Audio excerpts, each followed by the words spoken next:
Bienvenidos a mi canal de YouTube, mi nombre es Julio Alberto Martínez. Suscríbanse, den like, compartan, activen la campanita, comenten y gracias infinitas por acompañarme en esta aventura. Señores, hoy yo quiero hablar de unas recientes declaraciones del presidente Donald Trump sobre la amenaza que le hizo a Hamas de que o liberan los rehenes israelíes que se comprometieron a liberar con el alto el fuego, con el acuerdo de alto el fuego que firmaron entre Israel y Hamas a principios de este año, o se abrirán las puertas del infierno. Esto ha desatado los demonios. ¿Por qué? Porque el presidente Donald Trump utiliza un lenguaje muy incendiario en una región cuya naturaleza, complejidad geopolítica de los distintos intereses, religiosa, cultural, es de por sí ya una región convulsa. Y yo siempre que me refiero a estos temas, trato de hacerlo con mucha moderación y con mucha prudencia y sin maniqueísmo de intentar ver de que quién es bueno o quién es malo, sino sencillamente ver cómo uno puede arrojar un poco de comprensión ante tanta confusión y cuál es lo más conveniente para todo el pueblo musulmán y para el pueblo árabe, que por supuesto es la paz. Y miren qué pasa. A principios de este año, Hamas se comprometió, lo hizo conjuntamente con Israel, a liberar varios rehenes. Ustedes saben que a raíz de los atentados de Hamas a Israel el pasado 7 de octubre del año 2023, Hamas capturó más de 200 rehenes que se los llevó al territorio de Gaza. Y resulta que ellos han ido liberando algunos rehenes. Israel emprendió a raíz de esos atentados una ofensiva en la franja de Gaza, donde ha forzado un desplazamiento de más del 80% de los palestinos y capturó también algunas personas. ¿Qué pasa? Que ambos se comprometieron a un acuerdo. Dijeron, ok, vamos a lograr un acuerdo, un cese al fuego, vamos a liberar algunos rehenes. Y fueron liberando algunos rehenes. Pero hubo uno de los que más conmoción causó fue Elie Sarabi, que fue liberado el pasado sábado junto a otros rehenes que tenían 16 meses en cautiverio, preso. Pero ¿qué pasa? Que la imagen de este señor, que fue uno de los rehenes que liberó Hamas, la imagen de este señor causó mucha indignación. Elie Sarabi aparecía rodeado de miembros de las milicias de Hamas, que es una organización catalogada como terrorista por los Estados Unidos, y este señor con un rostro demacrado dijo que se sentía muy feliz porque él iba a volver a ver a su esposa y a su hija. Pero resulta, y aquí es que viene, diríamos, aquí es que viene como la sensibilidad con este tema. Resulta que sus hijas, y eso lo recoge la BBC, fueron asesinadas a raíz de los ataques de Hamas contra Israel el 7 de octubre del año 2023. Y este señor aparece con el rostro todo demacrado, desnutrido. Y esto generó mucha indignación en Israel y prácticamente ha dinamitado esos acuerdos de paz. Miren, Trump ha dicho lo siguiente, refiriéndose a esa región. Él dijo, miren, yo voy a agarrar Gaza y la quiero convertir en una especie de Riviera de Oriente Medio. Gaza, la mayoría de la infraestructura de Gaza está destruida. La mayoría de toda esa infraestructura en la franja de Gaza está destruida. Entonces Donald Trump quiere, supuestamente con un plan de la Riviera del Medio Oriente, inyectar, diríamos, recursos para desarrollar infraestructura, y él dice que luego todo el palestino que quiera regresar a Gaza lo podrá hacer. Pero estamos hablando de gente que ya históricamente han sido despojada y desplazada, y una región que tiene una historia milenaria, que fue hasta conquistada por Alejandro Magno en la antigüedad, y tiene una historia milenaria de guerra, de conflicto, de desavenencias. Y eso es precisamente parte del conflicto que acompaña a Medio Oriente. ¿Por qué?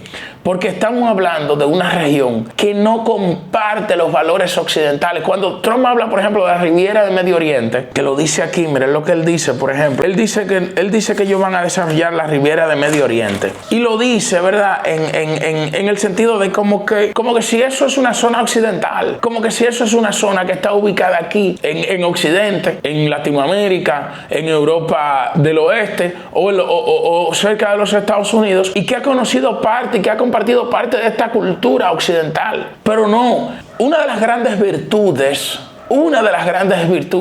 además de la salvación individual, por supuesto, pero una de las grandes virtudes del cristianismo ha sido la separación entre la iglesia y el Estado. El hecho de que al César se le atribuya lo que es del César y a Dios lo que es de Dios, marca una separación entre el rol del Estado y el rol de la iglesia. Y esa separación entre el poder coyuntural y el poder eterno, o el poder temporal y el poder eterno, se dio en Oriente Medio. Y por eso en Occidente se habla, diríamos que la principal baluarte que tiene Occidente es lo que se denomina el Estado de Derecho, es la ley, es la separación de la iglesia y el Estado, es instituciones del peso y el contrapeso. Pero eso no es lo que existe en Oriente Medio, porque no se dio esa separación entre la iglesia y el Estado.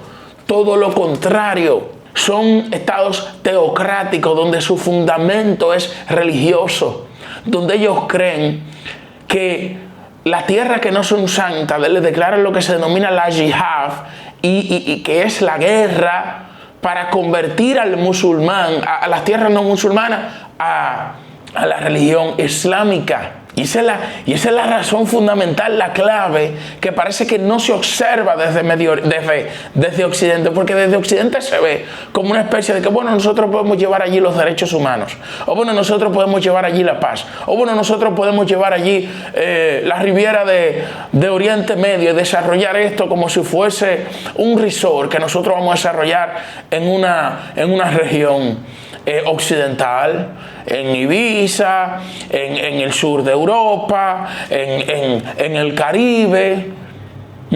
No, pero no es así.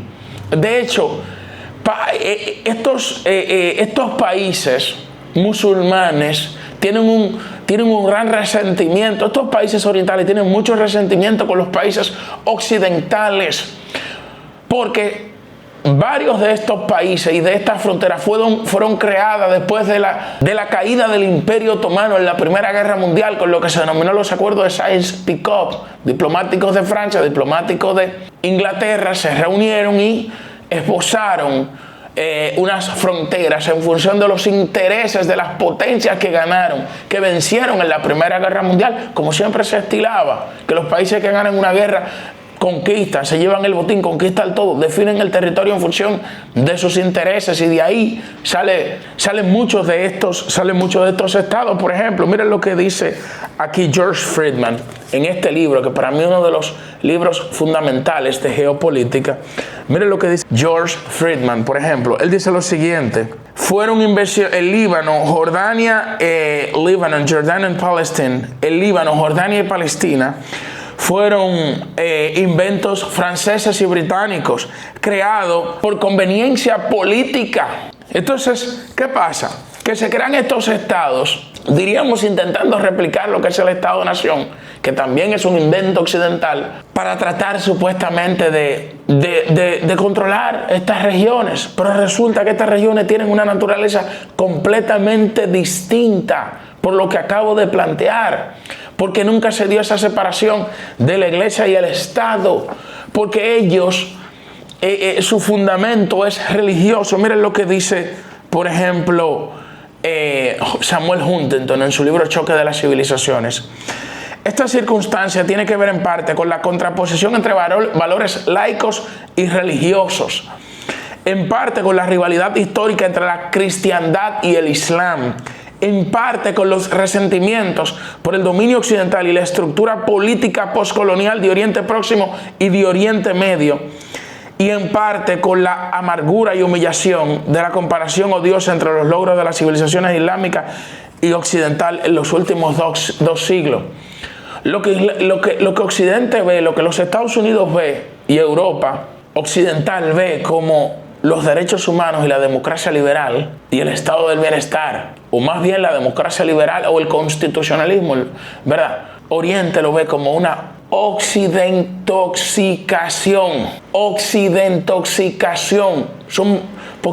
Porque esas regiones nunca han conocido lo que es lo que Trump le quiere llevar en este momento. Y Hamas, que es una organización terrorista, está buscando la manera de boicotear esos acuerdos, pero también lo está haciendo Israel, porque Israel ha emprendido una ofensiva apoyada por Occidente, porque Israel representa los intereses occidentales en esa región, y que lo que está causando son muchas muertes que se deben detener. A mí esto me pone sensible, porque cuando se trata de una guerra, hay que irse más allá del tablero de ajedrez geopolítico y hay que ponerse en el zapato de las personas que están perdiendo la vida, de que están siendo desplazadas de su territorio. Y esto es lo que nosotros estamos viendo. Y Trump está utilizando un discurso demasiado incendiario.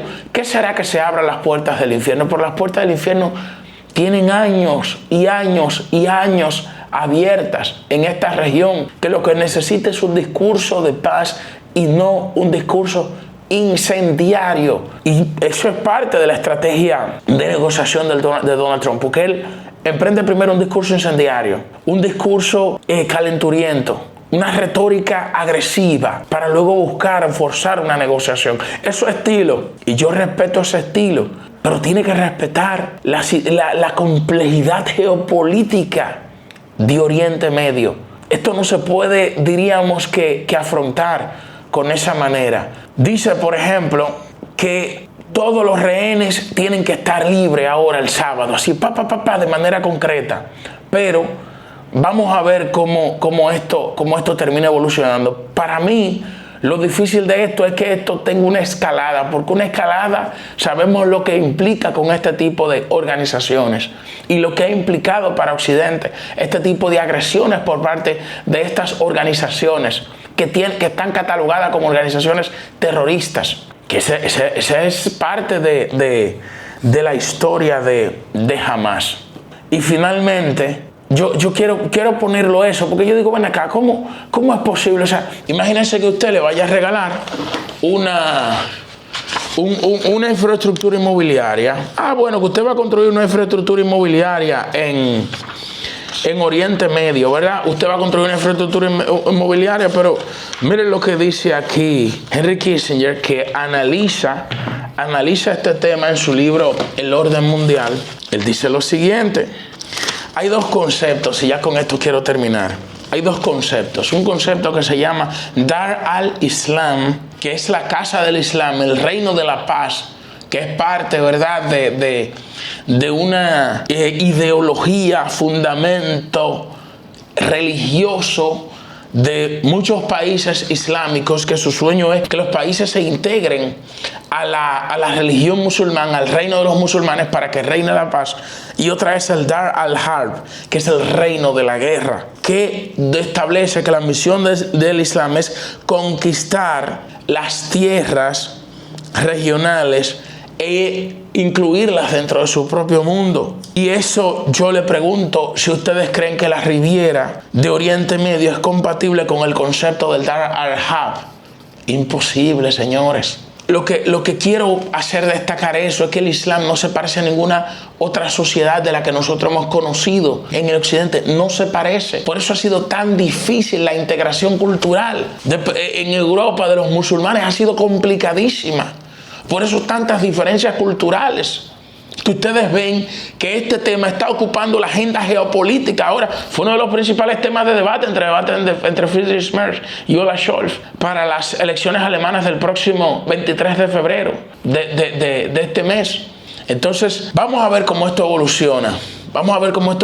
Pero yo lo que quiero hacer como esa precisión, ¿verdad?, de la complejidad cultural de Oriente Medio, de cómo esto prácticamente lo que refleja es que Occidente lo está viendo con una visión completamente distorsionada de la realidad, que más que llevar paz, lo que puede continuar agravando el conflicto regional y que ese fundamentalismo israelí también está provocando y boicoteando estos acuerdos de alto el fuego, porque parece que ellos quieren continuar con esa ofensiva militar. Señores, eso es repudiable lo que está ocurriendo en estos momentos en Gaza. Una población de más de 2 millones de personas, 2 millones o casi 2 millones de personas, más del 80% ha tenido que desplazarse de su lugar.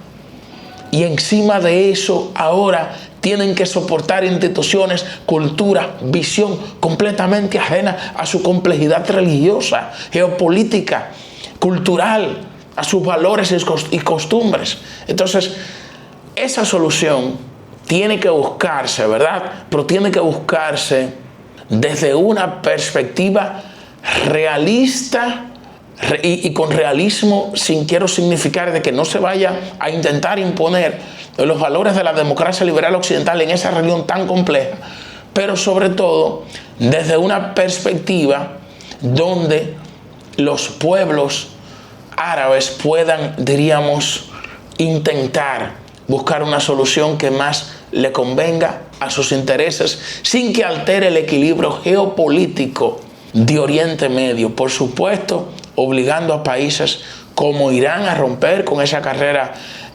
nuclear, por lo que eso implicaría para la región y por sus aspiraciones geopolíticas de dominar esa región de Oriente Medio, pero también frenando a Israel para que deje de estar alterando estos acuerdos, pero también a su vez debilitando organizaciones como Hamas, porque son organizaciones terroristas. O sea, esto es complejo, esto es difícil.